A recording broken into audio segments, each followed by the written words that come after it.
तो हेलो मेरे प्यारे दोस्तों, की हालचाल। हमारी आज की मूवी है वर्नोस्ट, जिसमें एक स्त्री ना जाने कितने पुरुषों के साथ बनाती है धकापेल संबंध। और शॉकिंग बात तो ये है कि ये सारे कर्मकांड उसके पति को पता होते हैं कि मेरी पत्नी हर नए आदमी से बजवाती है और उसका पति अपनी पत्नी को इसके लिए परमिशन देता है। सो देखते हैं कि उसके पति ने अपनी वाइफ को ये परमिशन क्यों दी थी कि तू बाहर आदमियों के साथ बजवा, यानी वही डपचुक डुपचुक करवा। क्या उसके पति के सामान में इतनी दम नहीं थी कि वो अपनी वाइफ की प्यास ठंडी कर सके, या फिर पति का होता है कुछ और ही लालच। सो ये सब चीजें जानने के लिए देखिए मूवी को एंड तक। So now come to the case without any बकचोदी। पर दोस्तों, वीडियो शुरू करने से पहले आपको बता दूं, हमने आपके लिए एक और चैनल स्टार्ट किया है जहां आपको इससे भी तगड़ी तगड़ी मूवीज एक्सप्लेनेशन पाएंगी। सो इस नए चैनल का लिंक आपको डिस्क्रिप्शन में मिल जाएगा। वीडियो देखने के बाद फटाफट से जाके उस चैनल को भी सपोर्ट करो, सब्सक्राइब करो और फ्री के मजे उठाओ। मूवी की स्टार्टिंग में हम हमारी लीड एक्टर लेना को देखते हैं, जो प्रोफेशनली एक डॉक्टर होती है और इसके हस्बैंड का नाम सर्जा होता है, जो एक थिएटर आर्टिस्ट होता है, जो अपनी वाइफ लेना को अपने काम के बारे में बता रहा था कि आजकल मेरा बॉस मुझे काफी परेशान करता है काम को लेके। फिर ये सारी बात खत्म होने के बाद वो लेना के सिर पे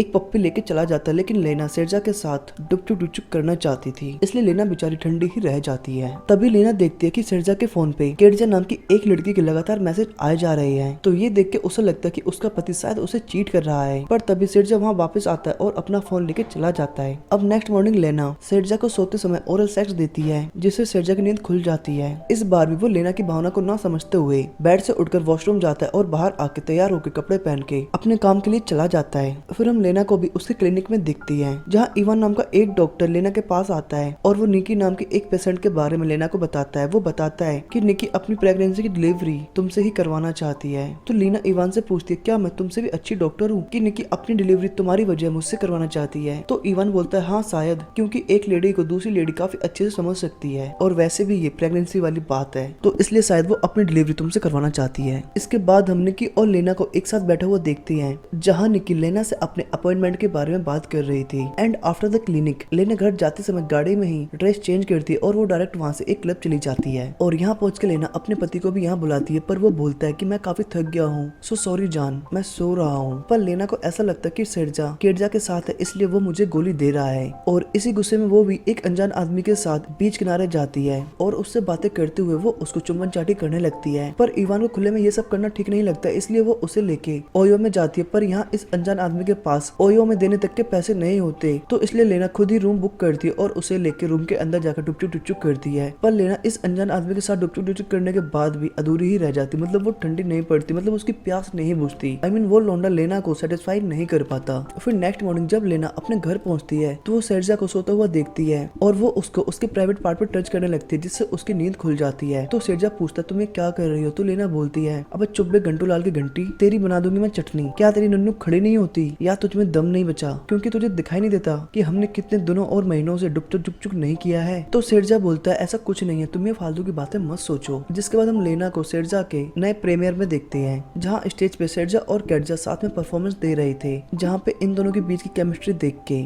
लेना केडजा से जेलसी फील करने लगती है। और इनके ड्रामा के दौरान ही सर्जा और केडजा का एक चुम्बन चाटी वाला सीन भी होता है और इनके परफॉर्मेंस के बाद सभी टीम एंजॉय करती है। कि तभी सर्जा लेना के पास आके उसे चलने को बोलता है, पर लेना सर्जा को टोंट मारते हुए बोलती है, अबे भोसड़ पप्पू की दुकान, तू है मेरी झाटों का सामान। मतलब तेरा परफॉर्मेंस था यार, तेरी पूरी टीम एंजॉय कर रही है और तू इन्हें छोड़ के घर वापस जाएगा मेरे साथ, तो क्यों नहीं तू इन्हीं के साथ ही अपनी मरवाता और यहाँ एंजॉय करता है? पर तभी वहाँ केडजा आ जाती है और वो सर्जा को बाय बोलकर घर जाने लगती है। पर लेना केडजा को बोलती है कि हम भी घर ही जा रहे हैं, चलो हम तुम्हें छोड़ देते हैं। जिसके बाद लेना केडजा को लिफ्ट दे देती है और उसे उसके घर के बाहर छोड़ देती है। तो दोस्तों, अब मैं आपको यहाँ लड़कियों का दिमाग बताता हूँ कि लड़कियां कितना गहरा सोच सकती हैं। मतलब लेना ने केडजा को लिफ्ट इसलिए दी थी ताकि वो उसका घर देख सके, ताकि कभी वो उसके पति के साथ कोई कांड करे तो वो उसके घर पे जाकर ड्रामा कर सके। पर नेक्स्ट डे ऑफिस जाते समय लेना की गाड़ी खराब हो जाती है, तो मैकेनिक भी गाड़ी चेक करने के बाद लेना को बोलता है कि गाड़ी में काम ज्यादा होने की वजह से गाड़ी आपको कल मिलेगी, इसलिए लेना वहाँ से पैदल ही जाने लगती है। पर वहाँ एक बदम नाम का आदमी लेना को लिफ्ट ऑफर करता है, तो लेना भी उस अनजान आदमी से उसका नाम या उससे कुछ बिना पूछे ही उसकी गाड़ी में बैठ जाती है और दोनों एक जगह जाके गाड़ी के अंदर ही जोश में एक दूसरे के कपड़े उतारते हुए डुपचुक डुपचुक करने लगती हैं। पर पता नहीं लेना मैडम के अंदर कौन सा कीड़ा जगता है और वो वादम से बोलती है कि हम गाड़ी के अंदर नहीं, हम यहाँ बाहर खुले में डुपचुक डुपचुक करेंगे। तो लौंडे ही होते हैं, उन्हें तो बस मिलनी चाहिए, कहीं भी मिले। तो वो लेना के साथ एक पतली सी गली में डुपचुक डुपचुक करने लग जाता है। पर तभी वहाँ पुलिस आ जाती है और नकली लौंडों की तरह वादम तो अपने जल्दी से पैंट चढ़ा के वहाँ से भाग जाता है और बेचारी लेना पुलिस वालों के अंटे में फंस जाती है। जिसके बाद पुलिस वाले भी लेना को लेके पुलिस स्टेशन जाते हैं और उससे वहाँ इस कर्मकांड को को खुले में करने का फाइन चार्ज करके उस आदमी का नाम पूछते हैं जिसके साथ वो डुपचुक डुपचुक कर रही थी, पर लेना को उस आदमी का नाम नहीं पता होता। फिर नेक्स्ट जब लेना अपने ऑफिस के लिए तैयार हो रही थी तो शेरजा उसकी वीडियो बनाते हुए उसे बोलता है, क्या बात है मेरी बिल्लो रानी, आज तुम बड़ी पटाख के बड़ा माल लग रही हो। पर लेना उसे कोई रिस्पॉन्स नहीं करती। तो शेरजा बोलती है, क्या बात है आजकल तुम बहुत ज्यादा वियर्ड। तो लेना बोलती है, अब एक घूस की शक्ल में आदमी, पहले ये बता मैं गरम हॉट हूँ या फिर वियर्ड हूँ। अब अपनी पत्नी का मूड गरम देख के शेरजा समझ जाता है कि मेरी दाल नहीं गलेगी, इसलिए वो लेना को बोलता है कि बिल्लो रानी मैं नेक्स्ट मंथ डुपचुक डुपचुक करने के लिए छुट्टी ले रहा हूँ, तो तुम भी छुट्टी ले लेना। सो इस बार लेना को अपने पति में एक उम्मीद दिखाई देती है, तो वो छुट्टी लेने के लिए मान जाती है। फिर जब लेना अपने क्लिनिक में होती है तो वहाँ उसकी पेशेंट निक्की अपने हस्बैंड के साथ उससे मिलने के लिए आई होती है, और निक्की का हस्बैंड कोई और नहीं बल्कि बादामी होता है जो लेना की पतली वाली गली में ले रहा था और पुलिस ने दप्पा कर दिया था। पर यहाँ लेना बादाम को देख के काफी शॉक्ड हो जाती है, इसलिए वो वापस से अपने कैबिन में चली जाती है। पर बादाम के नुन्नू अभी लेना के नाम से ठंडी नहीं पड़ी थी और वो लेना की दोबारा लेना चाहता है, पर इस बार लेना बादाम को रोकते हुए उसे मार पीट के कैबिन से बाहर भगा देती है। फिर नेक्स्ट डे लेना इवान को लेके कैटजा के घर की तरफ जाती है, जहाँ उसे उसका पति शेरजा भी दिखाई देता है। ये देख के इवान लेना से बोलता है, शायद तुम जो देख रही हो वो पूरा सच ना हो, इसलिए तुम्हें इस बारे में एक बार शेरजा से जरूर बातें करनी चाहिए, क्योंकि हर बार आंखों देखी चीजें सच नहीं होती।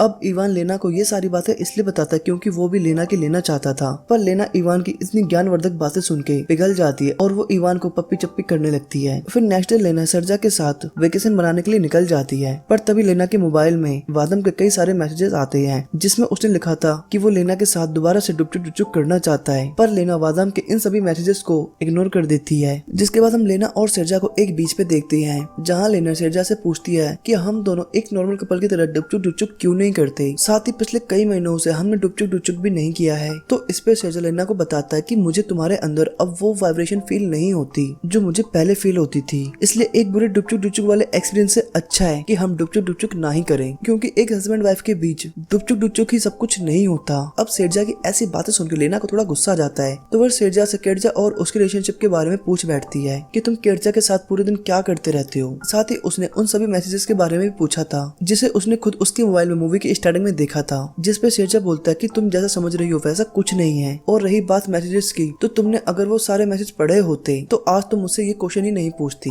क्योंकि केटजा अक्सर ड्रामे की पंच लाइन हेडलाइन मुझे सेंड करती रहती है उन पे प्रैक्टिस करने के लिए, उन पे करेक्शन करने के लिए। अब शेरजा की इतनी क्लियर कट बातें सुनने के बाद लेना को अपनी गलती पे काफी गलती होती है और वो फूट फूट के रोने लगती है, क्योंकि वो शेरजा को नहीं बता पाती कि कैसे उसने इन सभी चीजों के चक्कर में एक से ज्यादा आदमियों के साथ डुपचुक डुपचुक के संबंध बनाए हैं। अब हम लेना और शेरजा को उनके घर पे देखते हैं, जहाँ लेना को दोबारा से बादाम का मैसेजेस आता है, पर इस बार लेना उसे ब्लॉक कर देती है। फिर काम पे जाने से पहले शेरजा लेना को आई लव यू बोलता है और उसके फोrehead पे चुम्मा चाटी करके चला जाता है। फिर उसी शाम लेना ग्रोसरी का सामान लेने के लिए मार्केट जाती है, जहाँ उसे एक आदमी फोन पे बातें करते हुए दिखाई देता है, तो हम लेना को उसी आदमी के पास जाते हुए देखते हैं। अब इससे ये बात क्लियर है कि लेना को नए नए आदमियों का लेने में काफी मजा आने लगा है, मतलब वो नए नए आदमियों के साथ डुपचुक डुपचुक करने में इंटरेस्टेड है और वो कर रही है, और इस आदमी के साथ भी वही कर्मकांड कर रही है। फिर जब लेना काफी लेट घर आती है तो शेरजा उससे बोलता है कि मैंने पता किया था कि आज शाम तुम अपने क्लिनिक पे नहीं थी, फिर भी शेरजा लेना को कुछ नहीं बोलता। फिर जब लेना नहा रही होती है तो शेरजा लेना की एक अंडरवियर दिखाते हुए उससे पूछता कि ये तुमने कब ले ली और इसे तुमने तो कभी मेरे सामने नहीं पहना। तो लेना कुछ नहीं बोल पाती,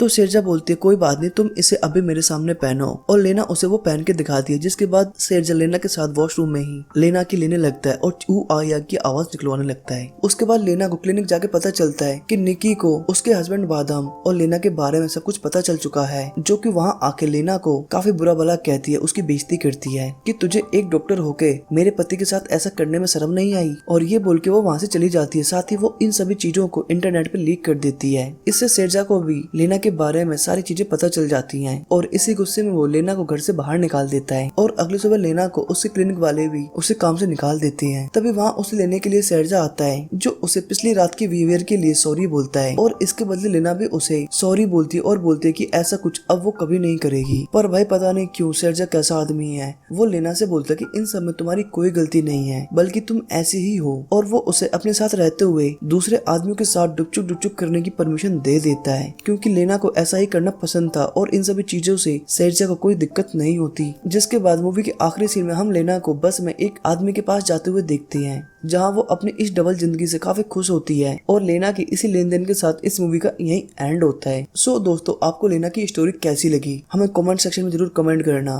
एंड प्लीज यार वीडियो को लाइक शेयर तो कर ही दिया करो यार। और चैनल को सब्सक्राइब करके घंटी भी दबा लिया करो। So thanks for watching.